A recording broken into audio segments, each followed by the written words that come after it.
Hey everybody, Trevor Noah here with another episode of the Daily Social Distancing Show. It is now day 13 of being stuck in the house to try and stop the coronavirus. And yes, I'm going a little bit crazy, but I'm also learning things. For instance, here's a tip to help you in quarantine.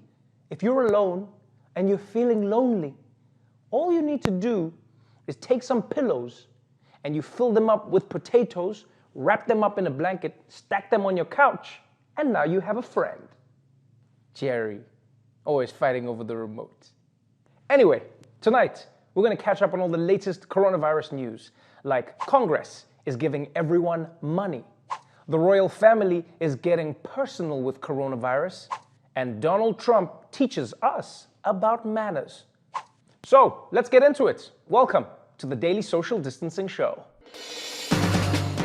From Trevor's couch in New York City to your couch somewhere in the world, this is the Daily Social Distancing Show with Trevor Noah. Let's kick it off as we always do, with some good news of the day. This morning, Republicans and Democrats in the Senate reached a deal to pump $2 trillion into the economy to help deal with this pandemic. It is the biggest stimulus in United States history, and it basically spreads money everywhere. Direct payments to Americans, expanded unemployment insurance, aid to small businesses, aid to the airline industry, and billions of dollars to help prop up the healthcare industry, which is vital right now. So all over America, people are gonna be getting checks from the government. And I know a lot of people out there are desperate for toilet paper, but please do not use those checks to wipe your ass. You take the check, you cash the check, and then you take the cash and you go to the toilet and you wipe your ass. Or you use the cash to buy toilet paper. I should have gone with that one first. But now you know. If you were already doing it, you were too fast. I can't help you. Now, apparently, Democrats and Republicans only managed to reach a deal after they agreed that they were going to include an oversight committee to make sure that all of this money is being spent appropriately, right? And there's also a provision that blocks bailout money from going to businesses that are owned by government officials, including the president and his family. Imagine that. In fact, just take a second to appreciate how strange it is that lawmakers felt that they needed to write in that the president cannot use this money for himself and his family. And even Republicans were like, yeah, no, you're right. We should include that. Because don't forget, this is the same guy who took $150,000 from a small business recovery program after 9/11. And he didn't need that. So yeah, Trump would have looted the shit out of this fund. And even with this restriction, I bet Trump will find a loophole to try and get some of this money. He'll be like, okay, Eric, if anyone asks, you're no longer my son. Oh, damn, Dad, is this a plan to get that bailout money? No, this is just something I've always wanted. In more good news, the Chinese government has announced that there has been so much improvement in Wuhan, the place where this whole epidemic began, that the lockdown will be lifted there in just a couple of weeks. Yeah. So basically, coronavirus is like TikTok. It started in China, but it's blowing up in America. And pretty soon, the people of Wuhan are going to be discriminating against us. Yeah, they're just going to be holding press conferences like, we need to shut down our borders to prevent the America virus from coming in. The America virus? Yeah, that's how it works, right? You name it after where it is, because it's not in Wuhan anymore. So, America virus? Yeah? But this news out of Wuhan gives me hope. Because it shows that the coronavirus can be beaten, right? All you need to do is wash your hands, social distance, and have an all-powerful government that can force you to do whatever they want. Yeah, because meanwhile in America, people are like, if I want to lick a toilet seat, it's my God-given right to lick a goddamn toilet seat. Mwah! So that's the good news. Money coming into America, and China seems to have coronavirus under control. Now, we need a little bit of good news every day because outside of that, the coronavirus is showing no signs of slowing down. The number of confirmed cases worldwide has jumped to over 430,000. Spain has surpassed China as the country with the most deaths after Italy. And even the royal family isn't immune. Prince Charles has now tested positive for coronavirus. Yeah, so basically Harry and Meghan left and coronavirus joined, which is a pretty bad trade if you ask me. But don't worry, the prince only has mild symptoms, and they say he's recovering. He's in self-isolation in his palace. Yeah, and I won't lie, the prince being in self-isolation in the palace sounds like the beginning of a very strange Disney movie. The prince was trapped in his castle until one day a fair maiden came to rescue him. Only your kiss can save me, fair maiden. Oh, a kiss? Man, you lucky if I wink at you from far. Get away from me. Meanwhile, across the pond, America is quickly becoming one of the world's coronavirus hotspots, with over 60,000 people now infected. Businesses are continuing to react in different ways to try and work through this. For example, airlines are now reassigning passengers so that nobody sits in a middle seat. And this is in an attempt to give everyone more distance from each other. Now, this is going to be tough for airlines. And I mean, it's probably going to completely destroy Spirit Airlines because they only have middle seats. Spirit Airlines, if you're still flying, you deserve us. Another company dealing with the coronavirus fallout right now is Amazon. Due to surging demand, they've been hiring more workers. And to help pay for it, Amazon is asking us, the public, to donate. So yeah, the richest company in the world, owned by the richest man in the world, is asking us for money, which, let's be honest, is some bullshit. Can someone please order Jeff Bezos a conscience? With Prime, it can arrive within 2 days. In fact, screw Amazon. They'll be asking us for money. You know what I'm going to do as a protest from now on? I'm only ordering stuff from them once a day. Maybe twice a day, but that's it.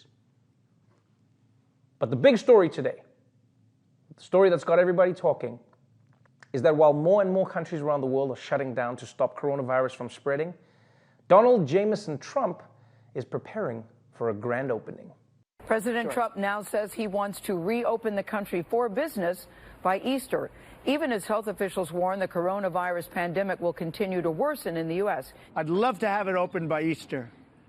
Okay, I would love to have it open by Easter. I will tell you that right now. Easter's a very special day for me. And I say, wouldn't it be great to have all of the churches full? You know, the churches aren't allowed, essentially, to have much of a congregation there. So I think Easter Sunday, and you'll have packed churches all over our country. I think it would be a beautiful time.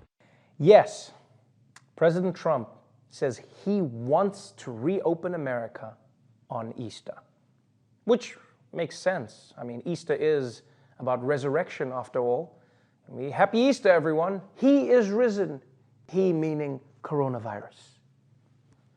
And I love that Trump says Easter is a very special day for him, because I'm willing to bet all 5 rolls of my toilet paper that he doesn't even know what Easter is about. Was he acting like it's special? I bet if you asked him, he'd be like, Easter is a very special time for me. It's the day a giant rabbit saved Jesus from dying on the egg. So special, folks. Now, you don't have to be a genius to see why the president's plan is alarming a lot of people right now.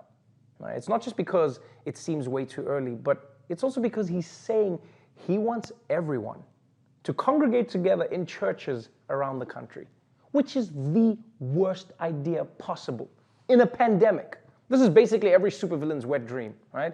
A big event with huge crowds where everyone gets infected by a deadly toxin. Trump is like the Joker, just with more makeup. And this idea is so insane that everyone, from Democratic governors to conservative politicians to the entire field of medical experts, agrees that unless the virus is contained, people have no business gathering in large groups. And you know, it's so surreal that we ended up in a situation where the one person who doesn't understand how complex and dangerous this is happens to be the most powerful man in the world. It feels like if there was an asteroid hurtling towards the Earth, everyone would be trying to blow it up off course. And Trump would be like, I think we should give the asteroid a chance, folks. Maybe it's friendly. Look, it even has my hair. Because what's most mind-blowing about Trump's sudden impulse to get back to normal is that right now the situation is far from under control, especially here in New York, which right now has over half the country's confirmed coronavirus cases. It's gotten so bad in New York that the White House's coronavirus task force is advising that even people who left New York already should self-quarantine for 14 days, regardless of where they are in the country or in the world. And that's going to be hard for anyone who has to look after a New Yorker who's like visiting them. There's going to be people complaining about their quarantined friends, just like, he won't eat. He says the pastrami's too dry and the bagels aren't boiled. I tried ordering pizza and then he just cussed at me for 10 minutes. And with coronavirus cases not even expected to peak until 2 or 3 weeks from now, the city is already in desperate need for more hospital beds, more medical supplies, more ventilators, which literally keep people breathing when they can't do it on their own. And Governor Cuomo definitely doesn't feel like Trump and the federal government are doing enough to help. New York Governor Andrew Cuomo blasting the federal government, saying it needs to provide more medical equipment like ventilators. You want a pat on the back for sending 400 ventilators? What are we going to do with 400 ventilators when we need 30,000 ventilators? You're missing the magnitude of the problem, and the problem is defined by the magnitude. Yeah, man, I'm not going to lie. I can see why Cuomo is pissed at Trump. If you need 30,000 ventilators, it's insulting for someone to give you 400. It's like seeing someone drowning in the ocean, and instead of throwing them a life preserver, you just toss them a rubber duck. Here, at least you're entertained. Wah, wah. And apparently, part of the reason New York isn't getting enough federal help is because Trump feels that Governor Cuomo is just too mean to him. This is an actual thing. Today, the Daily Beast quotes a White House official saying, if you're good and respectful to Trump, he will treat you the same. It's that simple. And yesterday in an interview, Trump said pretty much the same thing right out in the open. And we are doing very well with, I think, almost all of the governors for the most part. But, you know, it's a two-way street. They have to treat us well also. They can't say, oh, gee, we should get this, we should get that. Yes, you treat Trump well and he'll treat you well. Or as he would call it, a quid pro corona. And so, as mind-boggling as it seems, while New York is in an actual crisis right now, with thousands of lives at stake and people actually dying, Donald Trump is asking people to be polite to him in exchange for his help. And so I guess to all New Yorkers, I say, give the president what he wants. Tell him, please, Mr. President, do your mother job. Thanks so much for tuning in.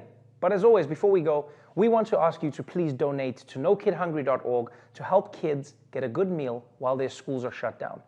And to helping New York City specifically, please go to cityharvest.org and give whatever you can. Stay safe out there, wash your hands, don't touch anything, and I'll see you tomorrow.